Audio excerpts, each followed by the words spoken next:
ফিলিস্তিনের অবরুদ্ধ গাজা ভূখণ্ডে চলমান যুদ্ধ বন্ধে প্রধানমন্ত্রী বেঞ্জামিন নেতানিয়াহুর প্রতি আহ্বান জানিয়েছেন ইসরায়েলি মন্ত্রীরা। সামরিক লাভের চেয়েও রাজনৈতিক দিক থেকে এই যুদ্ধ চালিয়ে যাওয়ার ক্ষতি এখন বেশি বলেও মনে করেন তারা। বৃহস্পতিবার এক প্রতিবেদনে এ তথ্য জানিয়েছে বার্তা সংস্থা আনাদোলু। ইসরায়েলি চ্যানেল 12 এর এক প্রতিবেদনে বলা হয়, মন্ত্রীরা নেতানিয়াহুকে স্পষ্ট করে বলেছেন, যুদ্ধ দীর্ঘায়িত হলে সরকারের উপর চাপ বাড়বে এবং অভ্যন্তরীণভাবে রাজনৈতিক ক্ষয়ক্ষতির মাত্রাও বাড়তে থাকবে। একই সঙ্গে তারা পরামর্শ দিয়েছেন যুদ্ধ বন্ধের কার্যক্রম শুরু করার জন্য।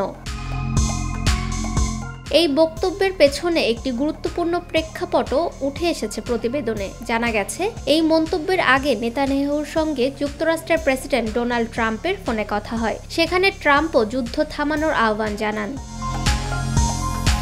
2023 সালের অক্টোবর থেকে ইসরায়েল গাজায় সামরিক অভিযান শুরু করে এবং আন্তর্জাতিকভাবে যুদ্ধবিরতির আহ্বান উপেক্ষা করে টানা অভিযান চালিয়ে যাচ্ছে। এখন পর্যন্ত এই হামলায় 55,100 জনেরও বেশি ফিলিস্তিনি নিহত হয়েছেন, যাদের বেশিরভাগই নারী ও শিশু। এছাড়া গাজার সব সীমান্ত পয়েন্ট চলতি বছরের মার্চ মাসের শুরু থেকে বন্ধ করে রেখেছে ইসরায়েল, যার ফলে মানবিক সহায়তা প্রবেশও বাধা সৃষ্টি হয়েছে।